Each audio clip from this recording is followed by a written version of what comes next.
So, thank you for the invitation and for the ability to read the interesting country reports. My task is to comment, as you've seen in the program, on the new landscapes of TA in the light of particular discipline, academic discipline, and that's where I come from, that's political science. And I'm supposed to focus on political systems and political cultures. I come from the University of Lüneburg. There I work particularly on political theory and public policy analysis. That's why I'm invited here, I guess. And there I'm the director of the Institute of Political Science, and I'm engaged in the Center for the Study of Democracy, which is interdisciplinary in our university. So, what's the task?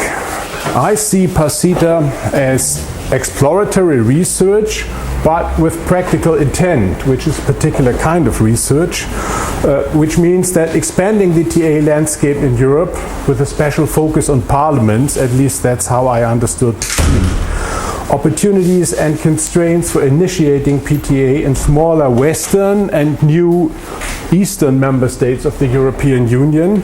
That was the task. For a political scientist, this country sample is really somewhat strange.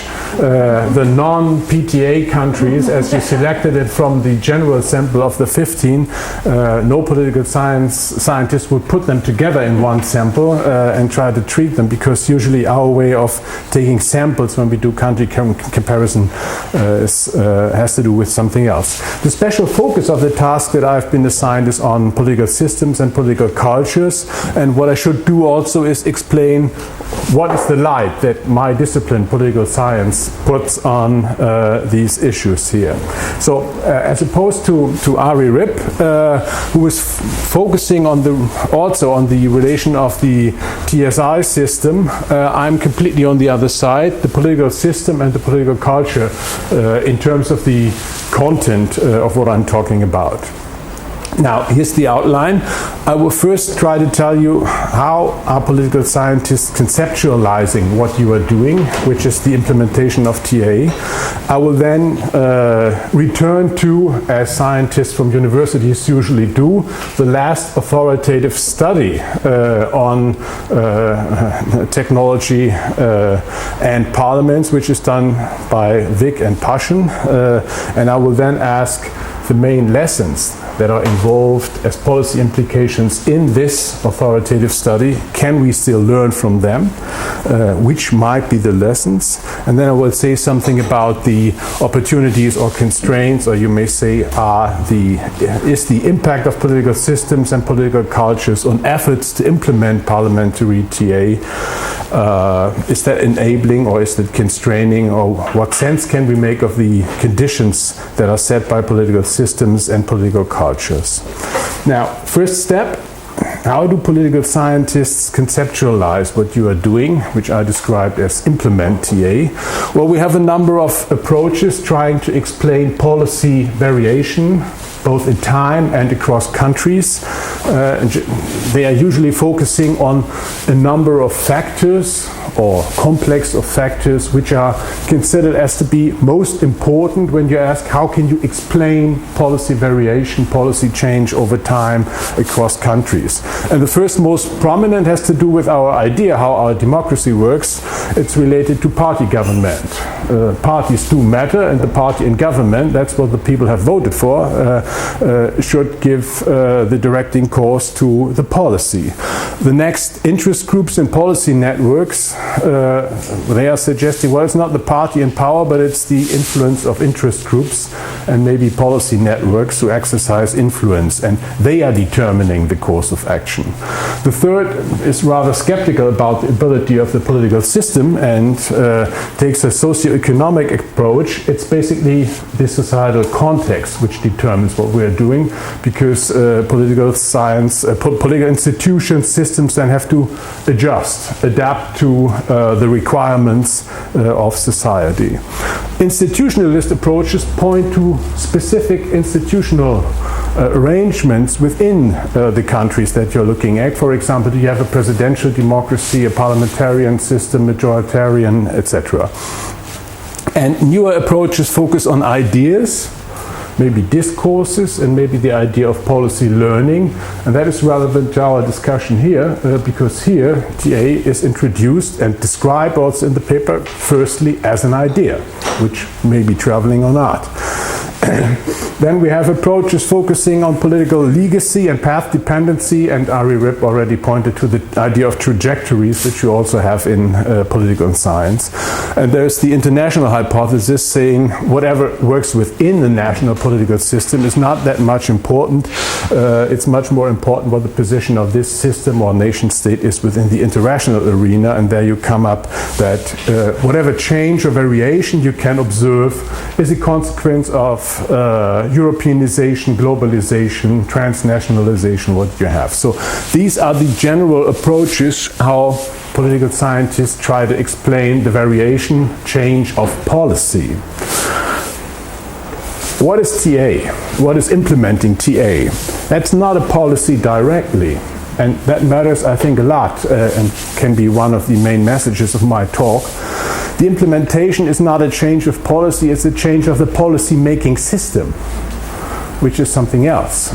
People may have an interest, may have value commitments to certain technology policies, whether they like nuclear energy or not, renewables or not. But what we're doing when we're arguing about TA is we're trying to change the procedure, the way how we make policies. And that's, some people say, not a material, substantive interest, but a meta interest. We're interested in having certain procedures in the how, not in the what. That causes, I think, part of the problems when you become an advocate of TA, because you're not advocating for substantive interest or values, but you're arguing for certain procedures that you want to see within the political system. So what does that mean? The STI in my short, just to point again to the fact that STI is often said in one voice, but there are links. Science policy, technology, and innovation policy can be more or less integrated, or they can also be totally fragmented, not in the ministry system alone. And the implementation of TA in general then is a change of the technology policy making system, and the implementation of PTA, understood as parliamentary technology assessment, is an institutional change of the parliamentary policy making system, which is something else, because therefore you have to relate not only to theories of policy change, but to institutional change. Now, what is the authoritative study that I pointed to? I brought the book. Most of you will know it, and I will run through it only to come up with the main lessons. What they've been doing is they looked at the forerunners that established PTA agencies in the 1980s, France, Denmark, the Netherlands, the European Union, UK and Germany. And the main analysis is that the political motivations for adopting TA varied across, considerably across nations. And I think that will also become obvious when we read these reports that we have right now. We will have the same finding at the end, even if 20 years later you or your students will come here and think whatever happened to technology assessment in the non-PTA countries. I think that will also be one of the main findings. The motivations for introducing it will vary. There will not be one single variation. So how did they analyze that? I mean, Norman Wick is a political scientist proper, and Herbert Paschen has been the director of the TAP and even ITAS before. They said that both the concept as well as the organization remarkably took different forms in different countries. What accounts for these differences? They singled out two factors: institutional, political system, and cultural factors. And I've been asked to do the same thing, and I thought, well, that maybe within the TA community there's a sort of tradition that they think since the first study focused on that, and it's done in this house, we may as well go on, because at least the analytical framework, and that's what they came up with. They came up with an analytical framework and saying, how are we going to analyze the institutionalization process? Well, we have to look at the political system, we have to look at political culture. culture. How did they look at the political system? They said, well, first, for analyzing PTA, we have to look at the parliamentary constraints and opportunities. And they were confronted with a thesis coming from the US, formulated by Bimber in his well-read and very good study on the OTA. Well, we need institutional self-interest of parliamentarians vis-à-vis the executive branch, and these are not there in parliamentary systems. So something like the OTA will not work in Europe, except for France maybe, because they have a presidential system, but it will not work in Europe. So they first had to meet these arguments, because it's sort of a killer argument for all the parliamentary systems. If you want to institutionalize TA, if you say, well, the parliamentary, there will be nothing like an institutional self-interest. Why should parliamentarians invent PTA at all? They said, first of all, parliamentary systems vary, and so do the opportunities and constraints. Parliamentary systems are not all alike. Parliamentarians sometimes find it fashionable of picking up new things. They can make a reputation. We had that on, in some points in the discussion this morning. They may like that. And also, PTA agencies may embody different social values and concepts of TA. We had that when the Danish model, which now we have to rethink our interpretation of that, I think, because we interpret it as an expression of the Danish identity. And what are the Danes doing with themselves if they kill that institution or transform it into something else? Does that mean that they have a passage of their own identity?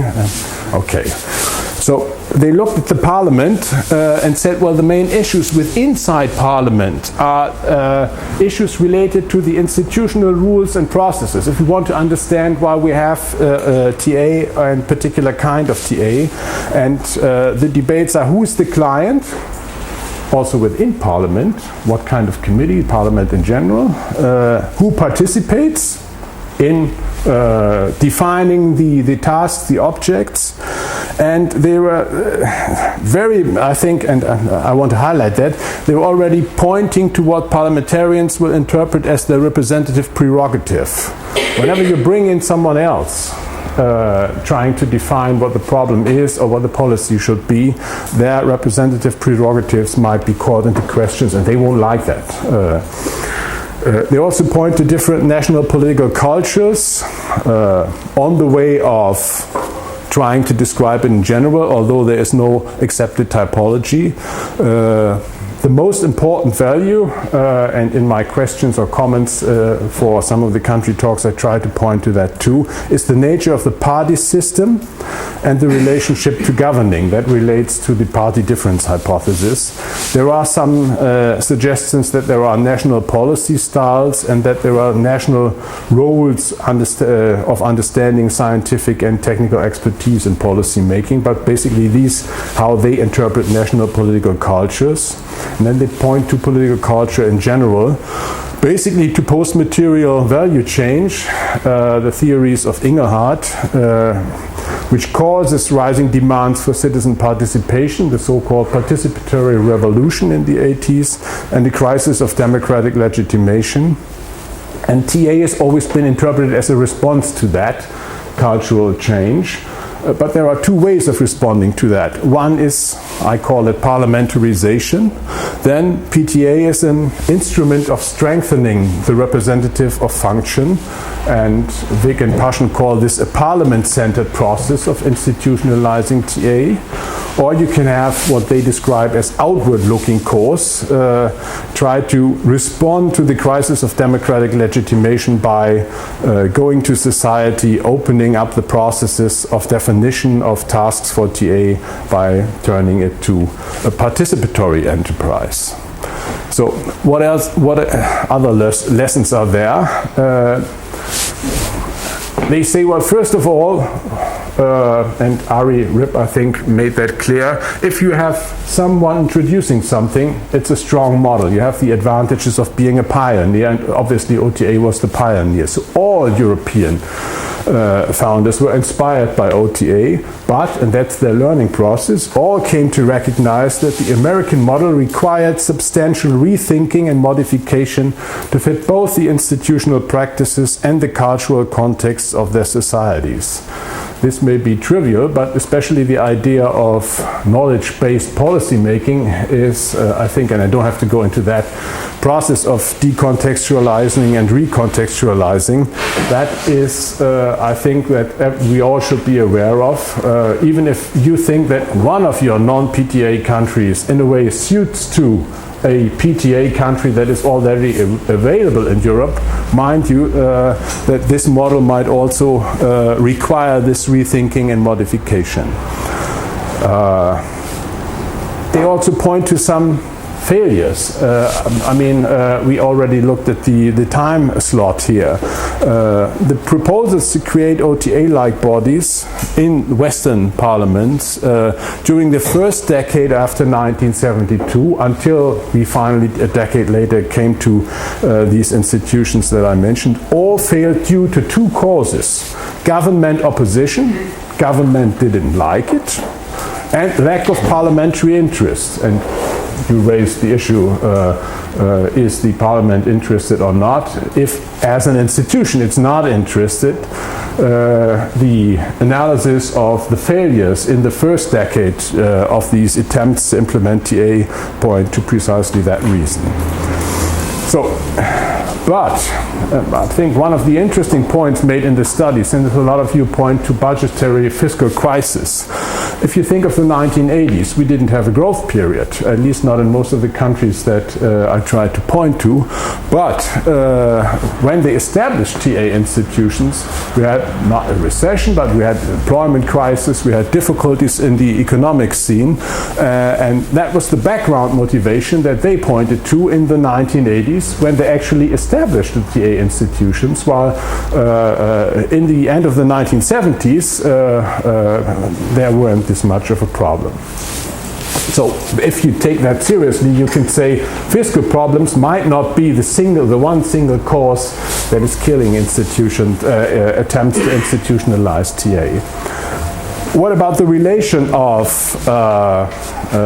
these two factors that they pointed to, the political system and the political culture?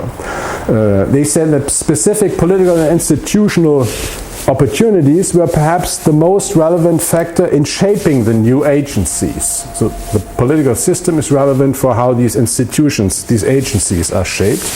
But cultural differences in their study are significant explanatory variables in the framing of TA questions and the content of TA reports. They also looked at that, how these agencies were functioning. So what can we learn from that? And also what can we learn from what political scientists also know about the two factors that I'm supposed to address? Are these political systems and political cultures enabling or constraining? From, I think, the old study, and I think it's become also obvious in the new country studies, we can see that power matters in two respects.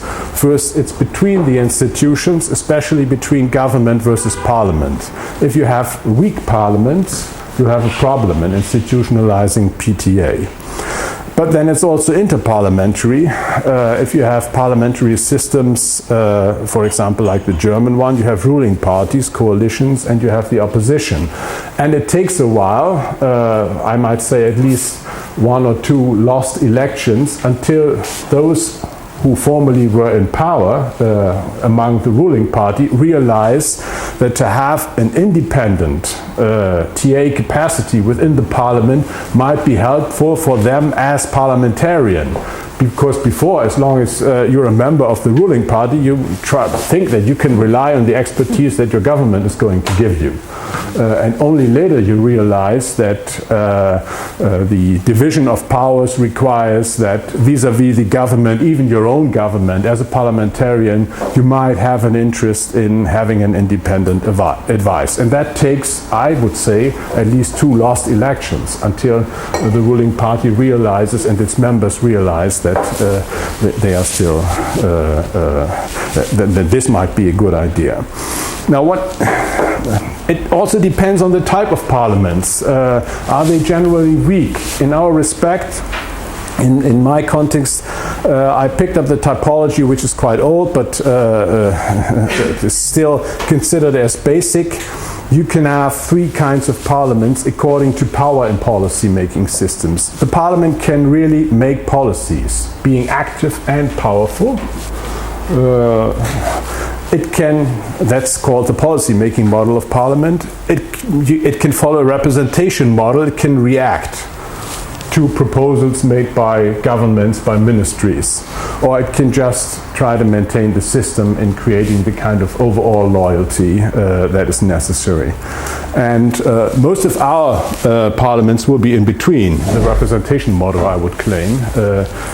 But that also has certain abilities that might not be recognized fully.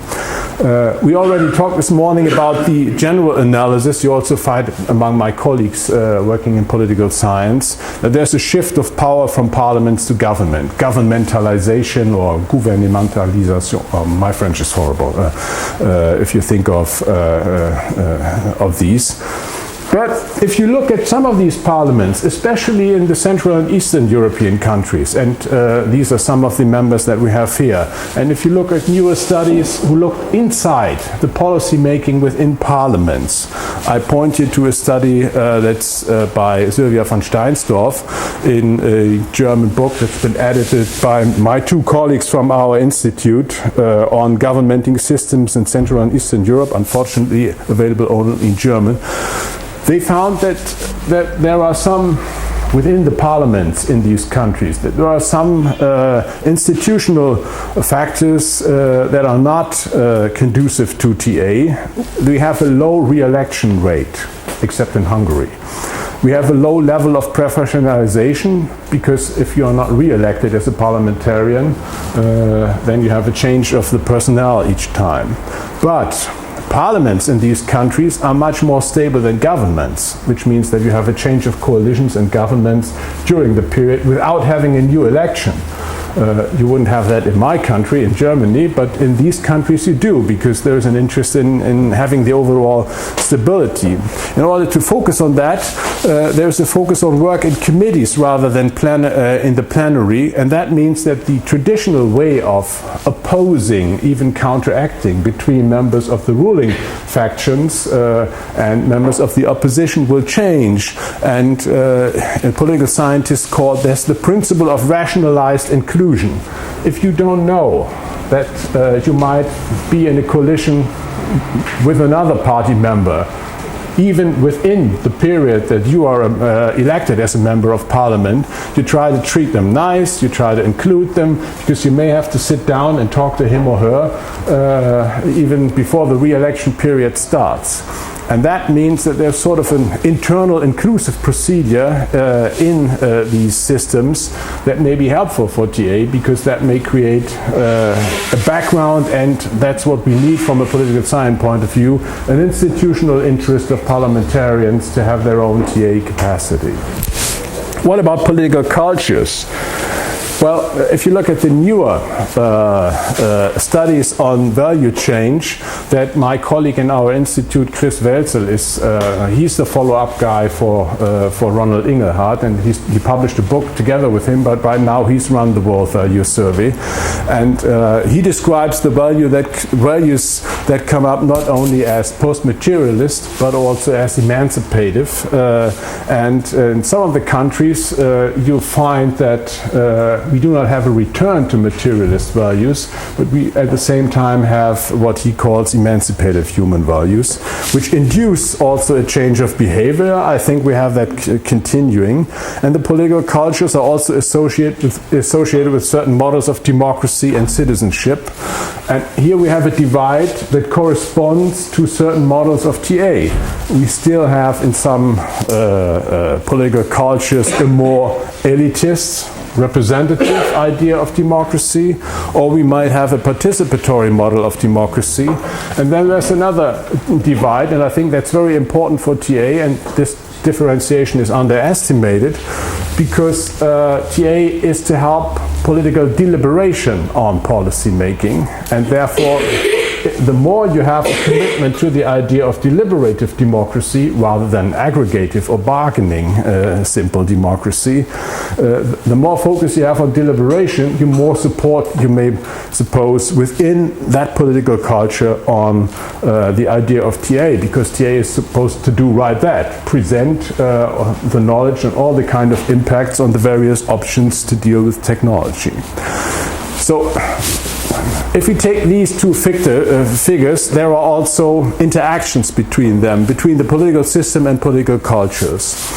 The political performance of a policy-making system may become conducive to introducing TA agencies, especially when you have to do with wicked problems related to technology. And in some of the reports has been pointed to that. But I think Ari already pointed to that you may interpret these conflicts and controversies about these wicked problems related to technology as what he called, I think, implicit technology assessment, or informal, sorry. Then you realize that there's much more TA going on in your country than you thought on the formal level. Then there are the legitimation problems, especially I think of deliberative politics on these problems, because once you become aware that something is a wicked problem, I guess you all have the idea of what the wicked problem is, so therefore I will not elaborate on that notion, but that causes legitimation problems, especially about the way how we deliberate about them. There's a specific connection to that. And here again we have this connection to the model of democracy and the model and functions of TA. If you interpret TA, as some advocates do, as a democratizing strategy, you can focus on parliamentary-centered model, or you can look outside of parliament to society, and then you come to end up with a participatory or discursive model. To conclude, I suggested that PTA should be interpreted as an idea of policy making in parliament, implying institutional change. First of all, it's an idea, especially to the new countries, and political scientists have this saying, it's been created by Thomas Rissy in a famous article, but it becomes a quote that you sometimes forget the author: ideas do not flow freely. The idea of PTA may have its rationale, but it doesn't flow freely anywhere. We find that there are differences that matter, differences associated with the political systems and political cultures, as they provide different opportunities and constraints for implementing this idea. We find that context matters. The models of institutionalizing PTA or building capacities for TA outside of parliaments all need to be contextualized. And that is not usually associated with the idea of looking at the political systems, its institutions, and the cultures. Actors matter. The ideas of PTA need to be recognized and adopted by committed and interested actors, and not only actors or actor coalitions that some of you already pointed to. We also need, that would be my claim, strategies. Actor coalitions advocating PTA need to formulate strategies in order to implement PTA in their political systems and their political culture, and if they do not have the strategies, they won't be successful. That would be the claim. And in order to have a strategy, you have to clarify your goals. What kind of TA model do you want to go for? if you have that coalition, what can be the compromise, the consensus on that be? Do you want to establish PTA in the traditional classical sense of the word as a parliamentary TA, or do you want to establish what some of you already used in your country report, have a TA infrastructure, which is something else than having a parliamentary TA? That final reflection on how do we analyze the conditions, the opportunities and constraints. And that is a call to reflect for political scientists and science policy analysts. If we understand PTA as an idea of policy making, then we have to reconceptualize the role of political systems and political cultures and take other factors than the institutional and political culture factors that we find in our authoritative study by Vic and Paschen into account. That is, we need a larger theoretical framework. So in 20 years, to understand what has been going on, that would be my claim, in your countries, you need to have a political scientist who will also use the other approaches that I'm trying to mention, because otherwise you won't be able to understand and to explain what happened in your countries. You need ideational approaches, that specifically because TA is an idea and you have to understand what happens to ideas in the political realm. You need problem-oriented approaches, because my claim is the institutionalization of TA depends on serious problems that decision makers confront, and if there are not these problems, they won't pick up TA. You need to focus on actors, not only on institutions and political cultures. You need to analyze their strategies, and you need to think about the role of the international environment, and Ari Rip already described what that could mean for Europe in the context of PASITA. Thank you very much for your attention. Thank you very much, Thomas.